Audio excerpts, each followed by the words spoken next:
we've had James and I a couple different conversations just about the topic of race.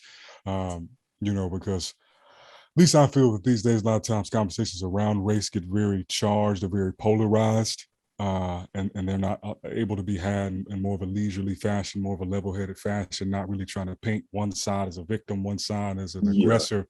That And shit happens that's too hard to much. do too, man. That is Yeah. very difficult to do just because I know, man, we didn't have, and like I said, with her being white and me being black, we didn't had heated discussions like that before.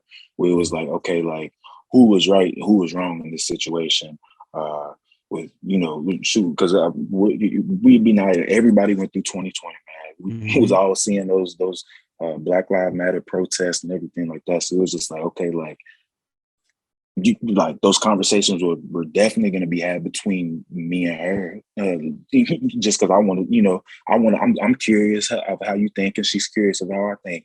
But those are types of conversations that you have to have, and like I said just earlier, like culturally, I think that's one of the things that really like gels us together because she can walk in my shoes. Like I can walk in her shoes and understand, okay, like dang, like this is what it feels like for you. Like this is why you might have some family members that think this way or something like that. Or this is Mm-hmm. why your friends think like that. And she's able to do the same thing with me. Like she's able to understand, okay, like this is why you don't like stuff like this. It's Mm-hmm. it's all about just like experiencing and really just sitting Context. down and yeah, man, just context and sitting down and communicating. If you don't communicate, it don't matter who you with. If you don't communicate with your partner, it's not going to be a good relationship because they're always going to be on edge. Like you're always going to be on edge, thinking that you did something wrong whenever you didn't. Like it's man, it's just it's crazy. Communication is the biggest part, especially whenever you're dating somebody outside of your race, so they can understand. That's how they understand. Would you say it's a fair comment that perhaps some people avoid engaging in relationships? These don't even have to be romantic relationships. These can just be fucking friendships, but Yeah, relationships with people outside of their most adjacent culture because they don't want to do the work that often is extra, way more communication than you may need with somebody who quote unquote already understands your language, already understands your history, your story, your context. Do you think that that might be one of the reasons some people also shy away from stepping into a new territory, a new culture, a new type of you know dynamic with somebody? yeah, that and like I said, with people listening to their, your parents can be sometimes be like your biggest like influencers and everything like that, like biggest heroes to people. But if that's how you grew up, like it's like okay, like getting outside of that level, like everybody wants to be in like their own like level of comfortability. So like if you like stepping outside of that, like, and it could be like I'll just use like a very broad example, like shoot, let's say you get a new job in another state or something like that, like, and they could be paying double or triple what you're making right now. You're not gonna leave. You know what I'm saying? Like you're not gonna want to leave your hometown because like that's your hometown. And I guess that fear of shoot, having to learn something new, having to make new friends and everything like that. That's how I feel like it is with people like being in a relationship or trying to even be friends with people outside of their race. Like it's like okay, like dang, like this is how like I might have to like change up. And that's why you see, and this is one of the things that I really just it low-key like gets on my nerves, but it's just like act like you whenever you come around me. You know what I'm saying? Like don't try to Yeah. like come around me like saying like, man, what's up, bro? Like, you know what I'm saying? Like if that like cause Yes. that like I can see straight through that. Like that's not cool. Like, you know what I'm saying?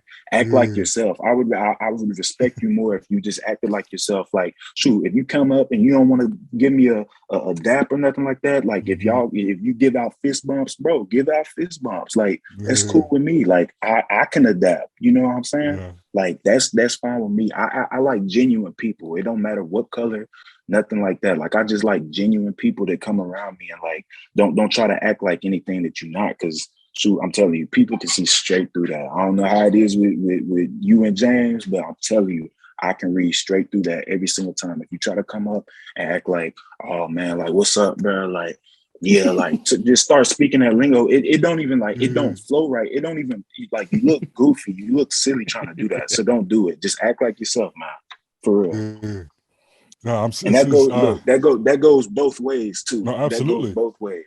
Don't if you black and you know trying to get into like like just go up Mm-hmm. there and be like yourself. Like they respect you more if you just do that. Like for real. Yeah, because otherwise you're acting and pretending. And it's super funny you say that because like growing up, I had a diverse group of friends, and it was funny. The N word, nigga, it's a charged word for a lot of people, Yeah. and it would be hilarious when I would see people who, if you just glanced at them, most people, if it was a multiple choice test, and they'd be like, should they be saying nigga? They'd be like, no.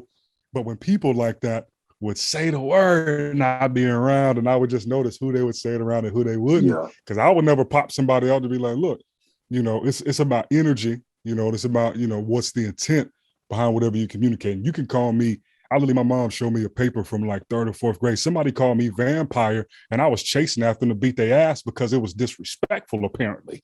Now, Yeah. they didn't call me nigga, they called me vampire, but it was smoke. And it would always boggle my mind how people would, they feel comfortable saying nigga around me because it's like, I'm just letting people speak freely, just kind of like, yo, one day you may run into some consequences. And just because I'm Yeah. not enforcing them doesn't mean that somebody's not Don't going to mean take that you that get the pass way to do it. differently. Yeah. Yeah. You know what I'm saying? I'm just not your daddy. So, I've told you my piece on it. And it's funny. A guy I know a few weeks ago, he actually shared a story with me where he was being a little bit loose with the word, Caucasian fella. And he was wound up, he was doing like paintball or something with some of the cats on the team at UGA. And some sort of way I guess it was hype. He was in the spur of the moment and he said, nigga. And he said, boy, it got quiet. And they looked at that, man. And he's like, he ain't Man. never said the word since. He said, I felt so bad because they thought I meant it in such a bad way. But he basically got to the point where he was saying he just wanted to fit in. He just so badly wanted Yeah. to be accepted. And I think to your point, it's like, yo, we ain't looking for anybody to pretend to be accepted. We're At just looking for you all. to keep it real. Just be Keep it you. real. Just be yourself, man. You ain't got to come around and start accepting the lingo. Like I promise you, if you do, more than likely we'll start saying like and like I said, there's Yeah. different levels to it. You know what I Uh-huh. mean? But like, bro, like it's like saying bro around people. Like I call everybody bro. It don't matter if you white, black, Hispanic. It don't Mm-hmm. matter. Like I call everybody bro. Like if I like you, man, I'm gonna call you bro. But that's what I do. Like that's the lingo I speak. You don't have to come around and start calling me bro just because I'm doing that or because you want to fit in. Like if you say bro, if you say like man or something like that, like just speak on that. Like do what makes you like just be you. Like I said, man, I always respect like more like genuine people that keep it straightforward. Like just do that. Like even if, and this is gonna sound crazy, but like, even if you are racist, like I would respect a racist coming up to me and telling me, like, look, like I don't appreciate you and saying I'm being in a relationship together or something like that.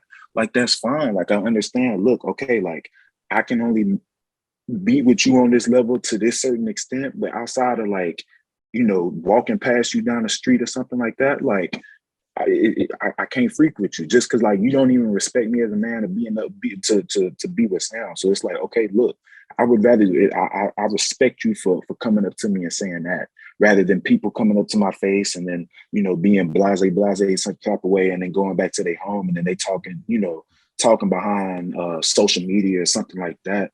Uh, just atting folks, and you know what I'm saying? Like how it is nowadays, bro. It's like you got so Yeah. many social media outlets and people can just get on there and talk and if they at you, especially if you had a confrontation with them earlier that day. So it's like, bro, you look stupid, first of all. Like, look, I know Yeah. you talking about me. You should have just said that to my face. So A man, whole lot of passive aggression, man. Whole lot of yeah. passive aggression.